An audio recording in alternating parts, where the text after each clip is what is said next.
Hi, this is Sean Law from Sydney Lorcana. I've got Ryan here to talk about his store champion winning Ruby Amethyst evasive list.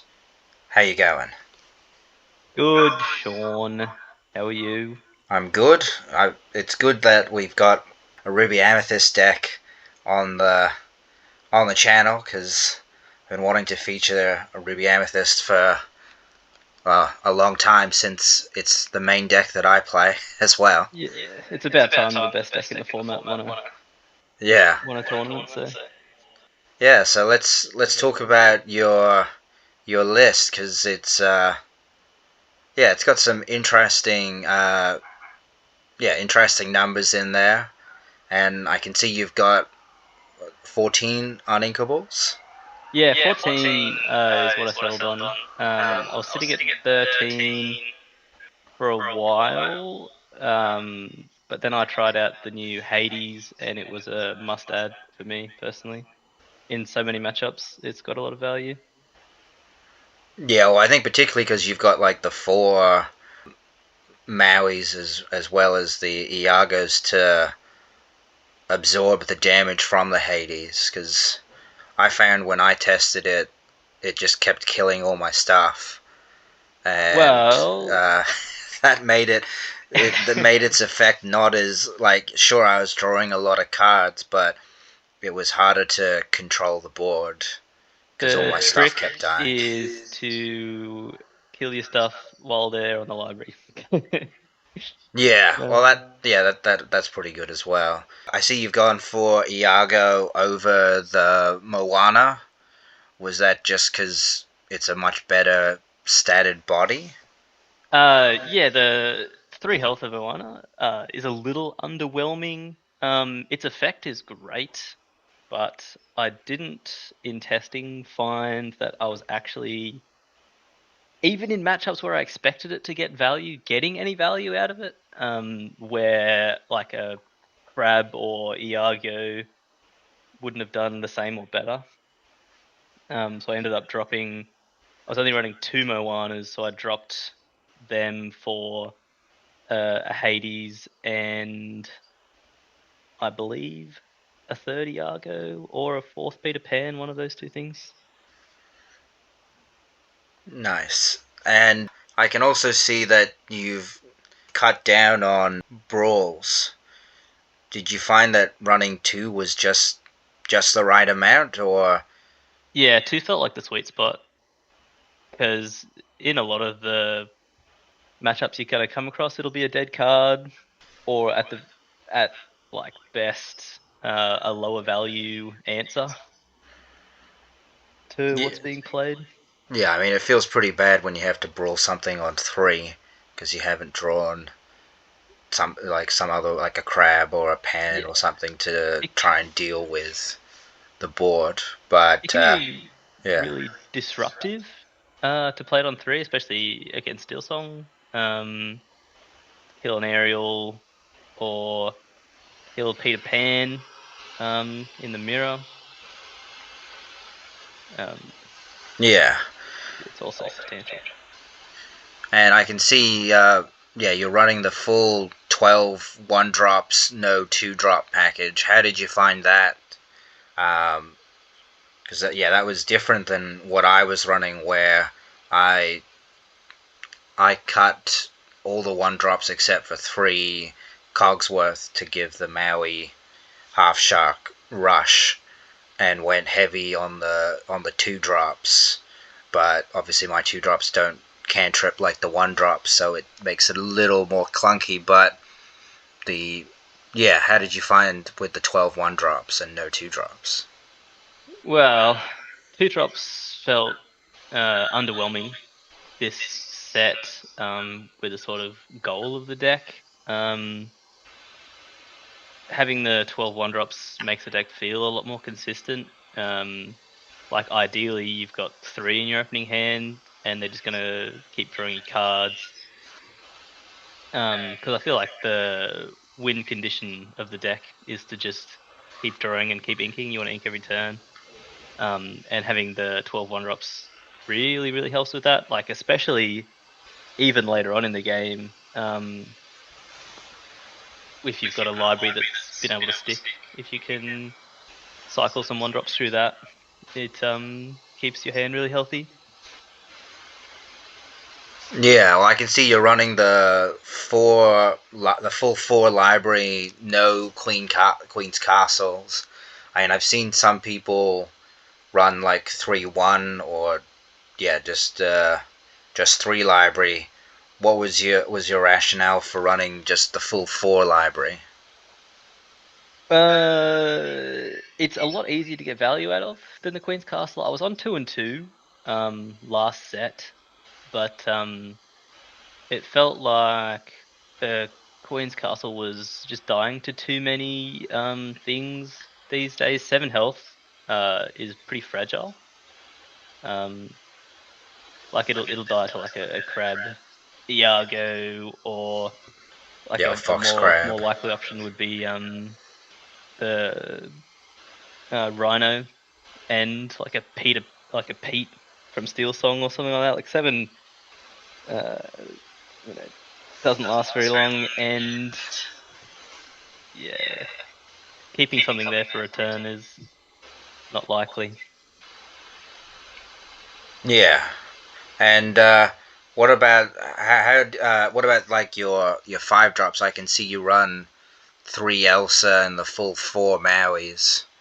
I know you're a big supporter of running the full playset of Mauis because it's just such a flexible uh, card, good at Yeah, answering a lot of threats. yeah. Um, Um, yeah, do you want to talk a bit about the 5-drop split? Because I've seen some people. I mean, I can't remember the last time I ran the full 4 Mauis. Usually, I'm on 3 and 3. Uh, but yeah, do you want to talk a bit about that? yeah, of course. First of all, we've got to talk about Rhino and how phenomenal of an answer Maui is to that card. And then McDuck Manor, like those are the two things that you're going to be slapping around with that bad boy. Like 8 ink, you'll Maui and crab it and kill a mana, and it's perfect. Um, and then oftentimes it'll be sitting there and it can sing Friends, it can sing Pirate's Life with a 1-drop. Like it gets so much value. It tanks a Hades to draw your cards, and then 3 Elsa. Um, it felt like I was inking Elsa a lot when I was running 4. Um, so I dropped it to 3 to fit other options. It's really good. I feel like the most value I get out of Elsa is later on when I've got a shark to stick on the board, and then I'm able to get an attack, like force an attack with the shark. But it's a great answer to uh, a lot of things in the purple match as well. Green killing a Diablo, but it's a little late to be a great Diablo answer. Yeah, well, it's also like in the with the lot of the green purple evasive decks, it pretty much kills everything in the deck other than Iago and Genie. But with a crab, it can pretty much kill almost everything except Iago. Yeah, yeah. It can kill a shark with a crab, which is great, especially if you're able to trade with the crab and then give its challenger effects. Really good value out of those cards. And yeah, do you want to?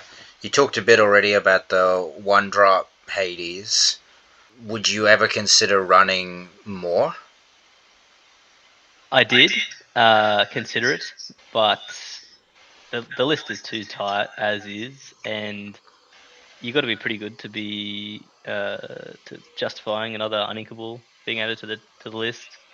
You could say maybe get rid of the Dragonfire, but it is also my little answer to Shark. Yeah, well, Dragonfire is a Because nice get out of jail free card.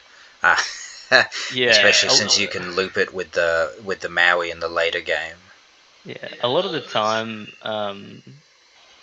red blue will want to double ramp into dropping a shark, and having the dragonfly there to answer that, instead of sitting there being forced to do nothing for 2 turns, is just phenomenal.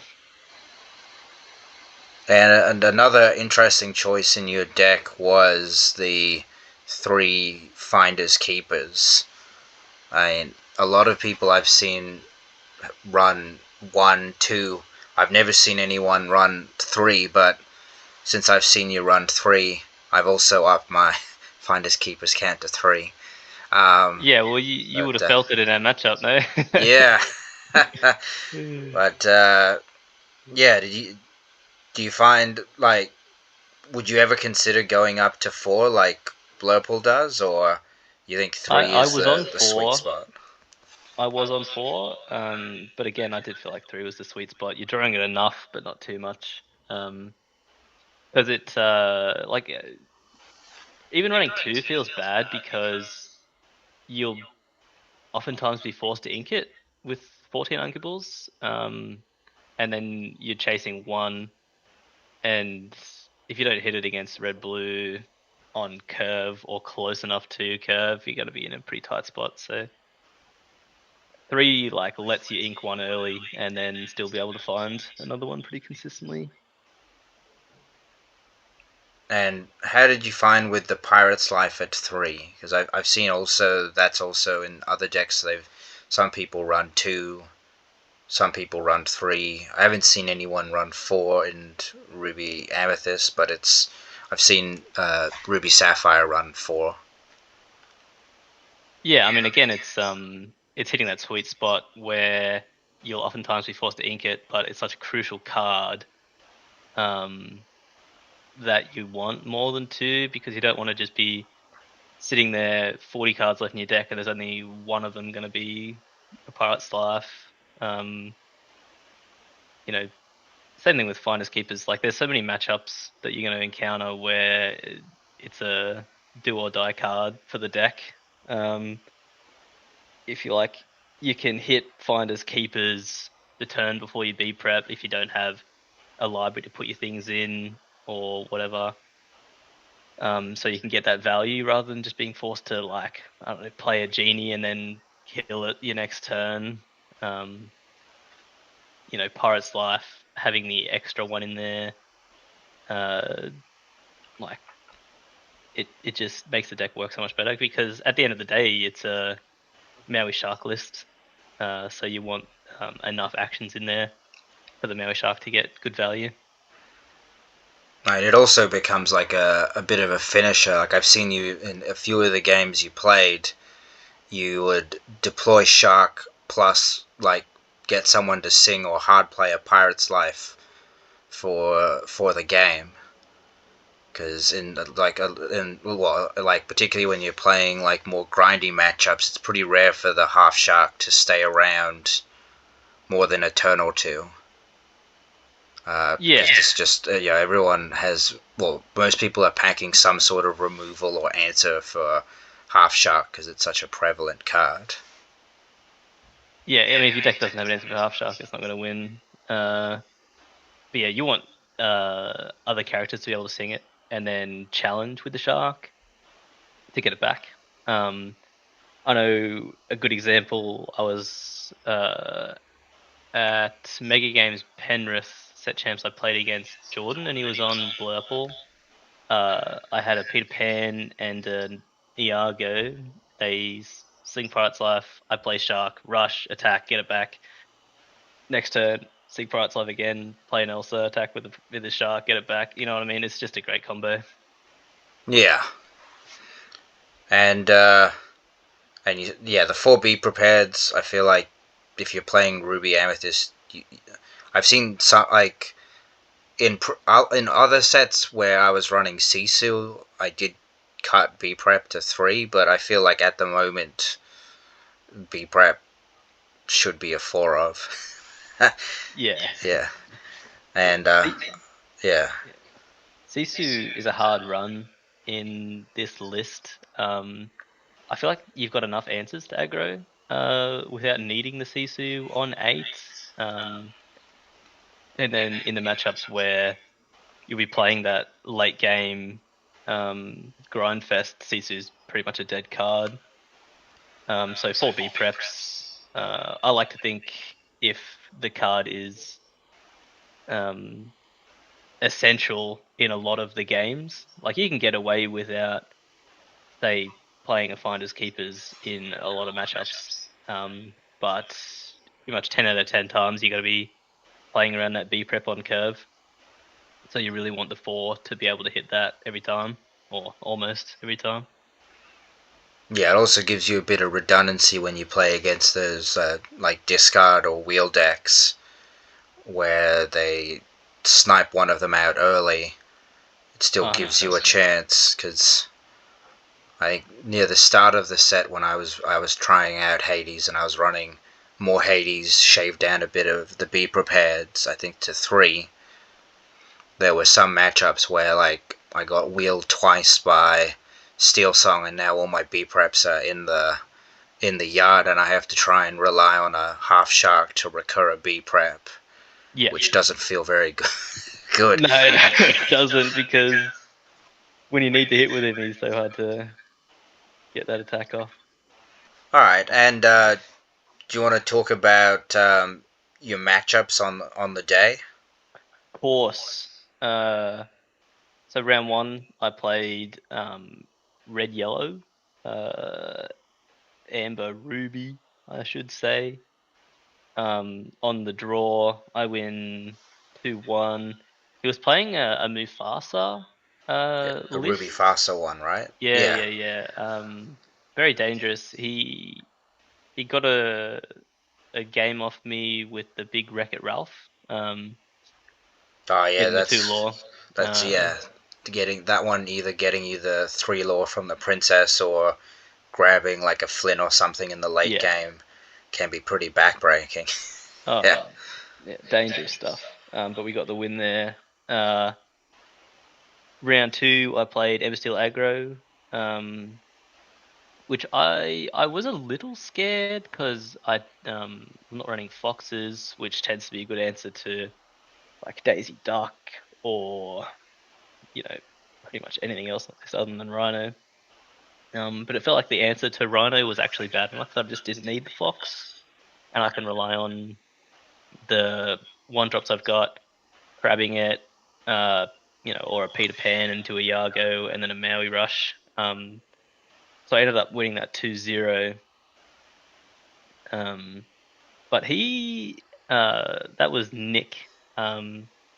He's been slowing his deck down, it seems, seemingly every set champs. So it wasn't like the fastest Amber Steel aggro that I've seen, but it was still the core list. But I got pretty lucky with my draws there. I turned the corner with B preps, Shark stuck, got Pirate's Life going. It was game over. And then round 3, it was the mirror match against you. Yeah, that was a pretty grindy matchup. And Yeah, I felt like I had a more appropriate list for the mirror match.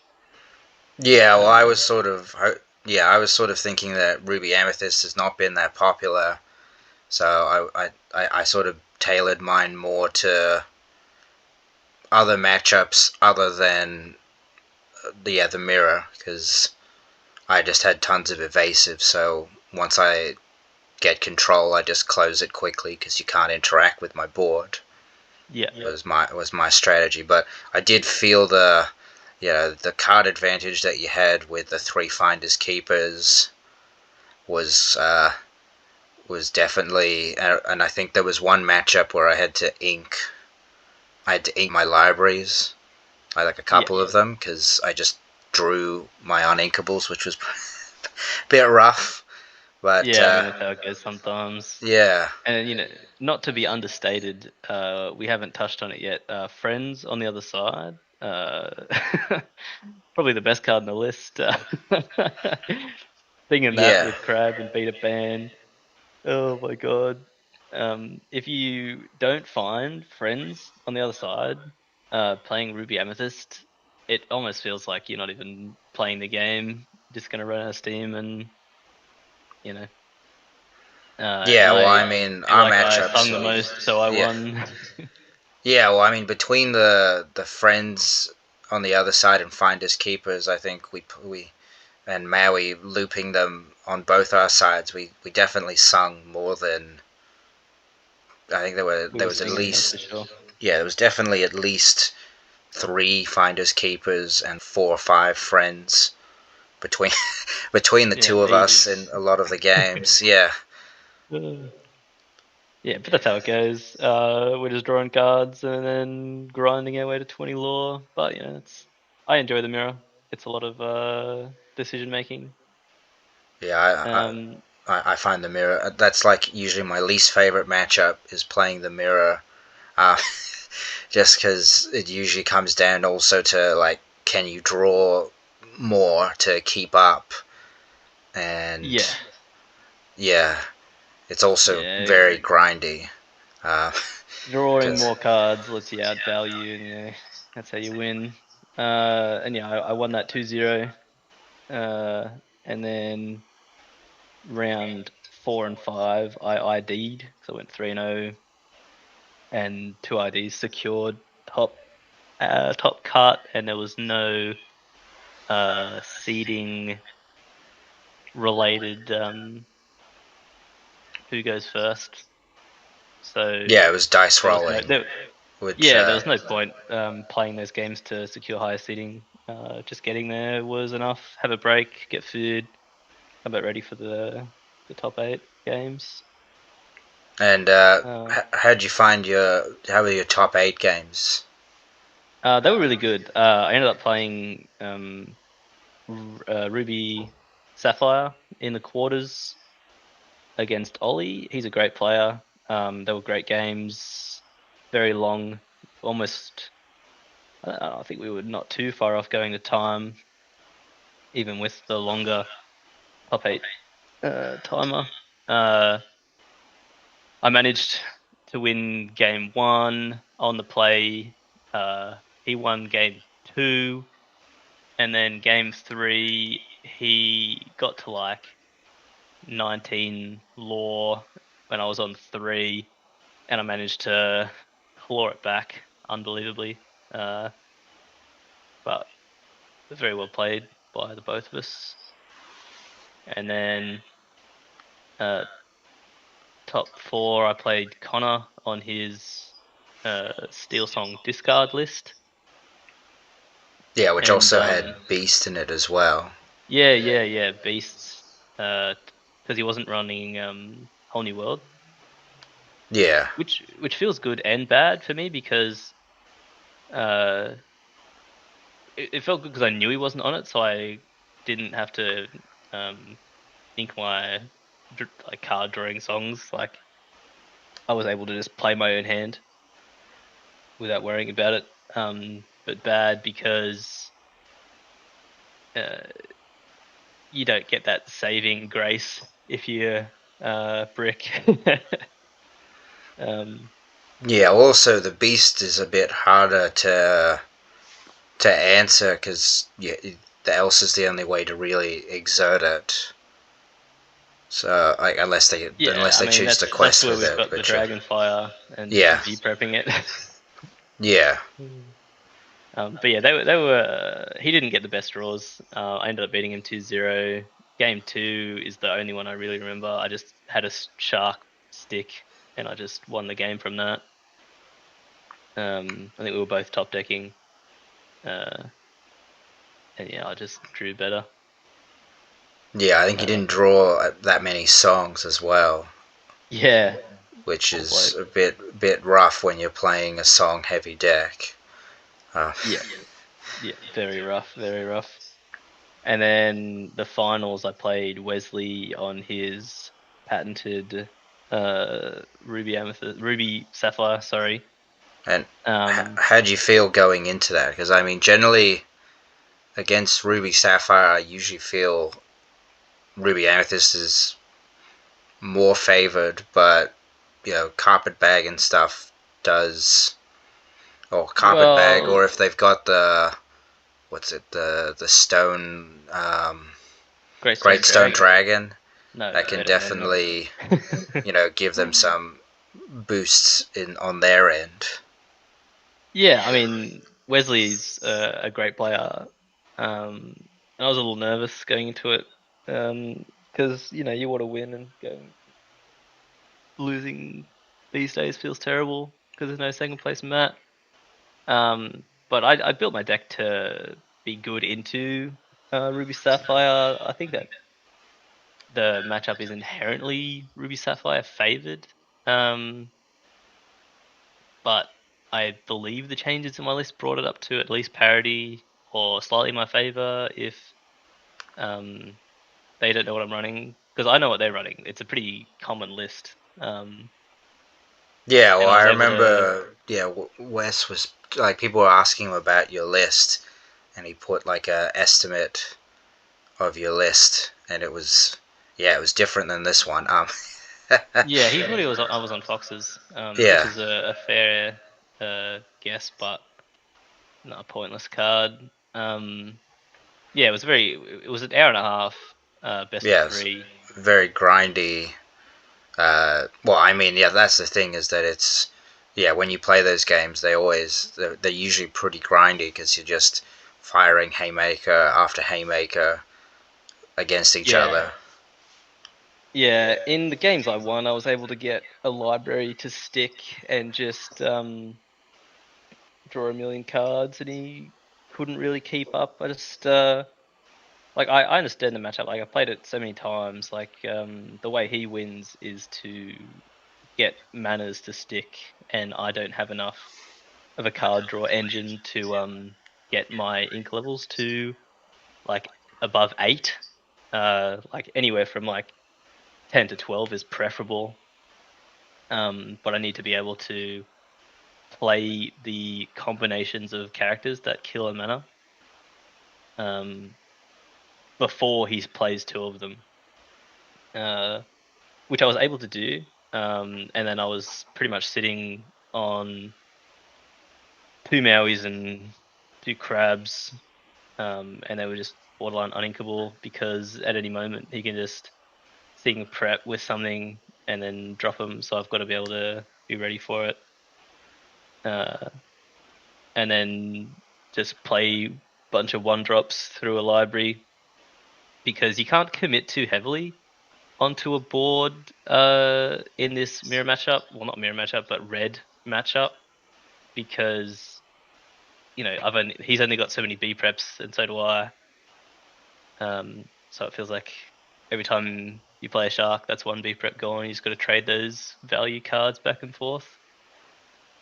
Um, but yeah, it was a Yeah, really well, enjoyable match.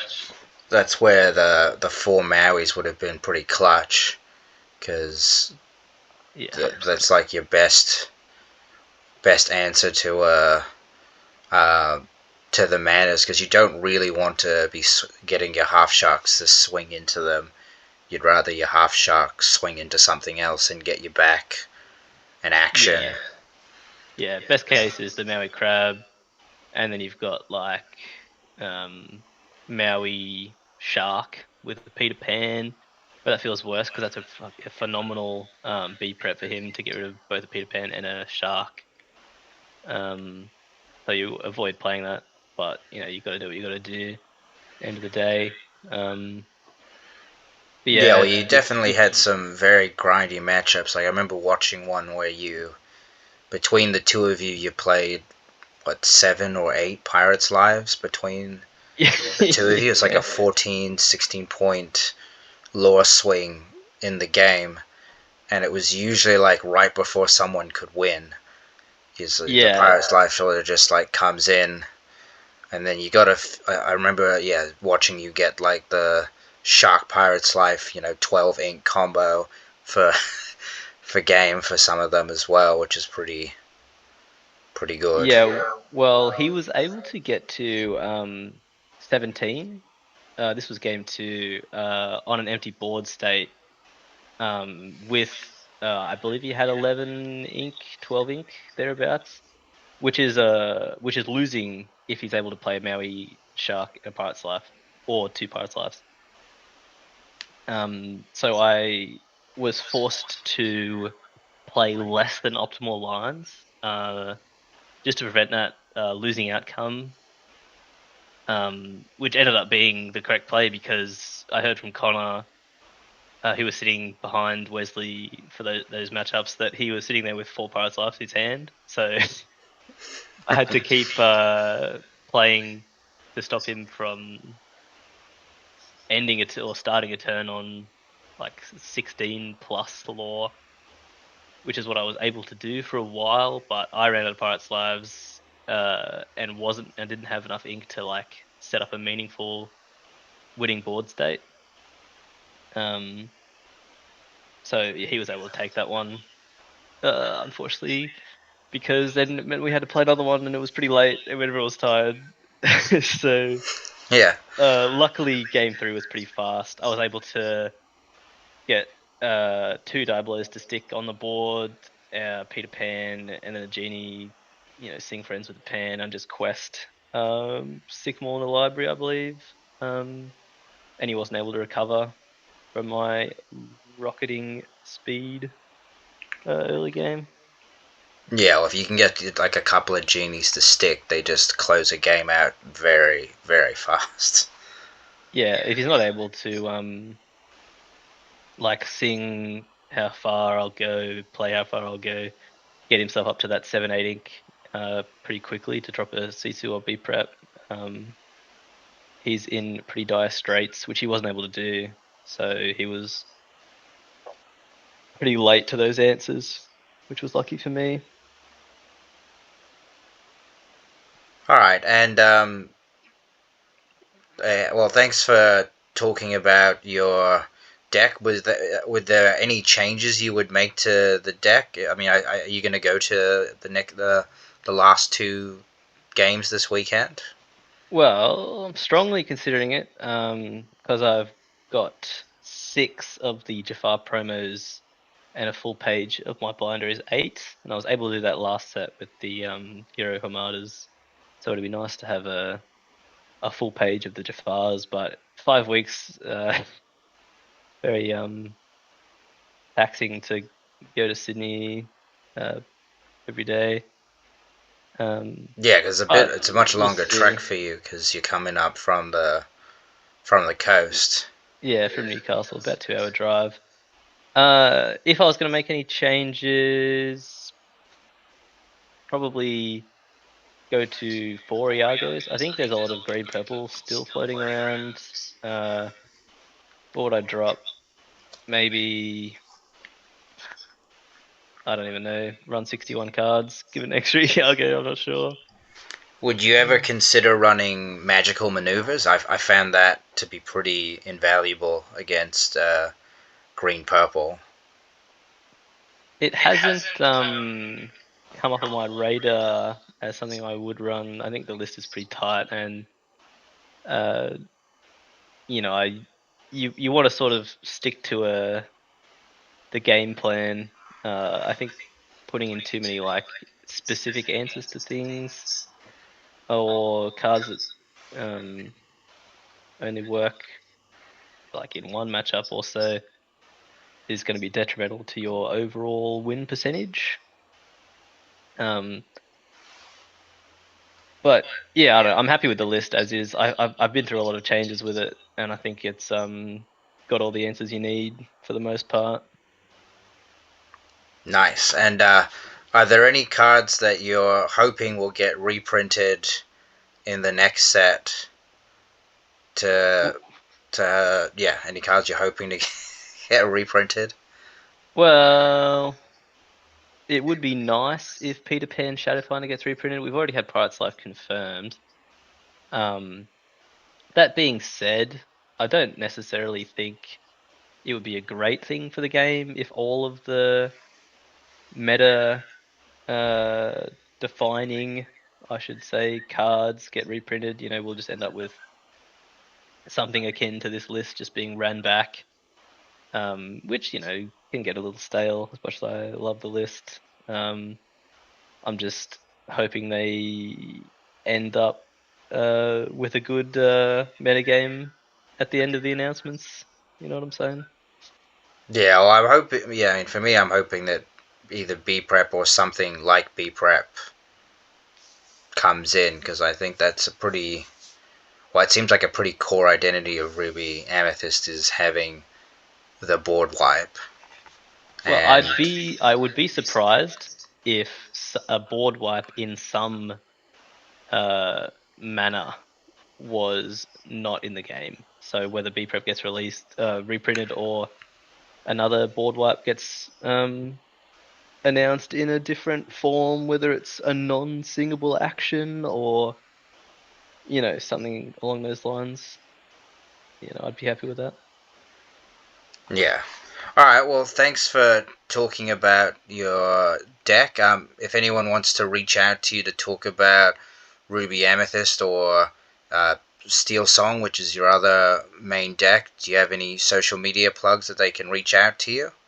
Oh, I mean, not really. If you wanted to ask any sort of thing, just on Discord, I suppose. Raz, RAZ, hashtag 1090. Um, Happy to answer any questions.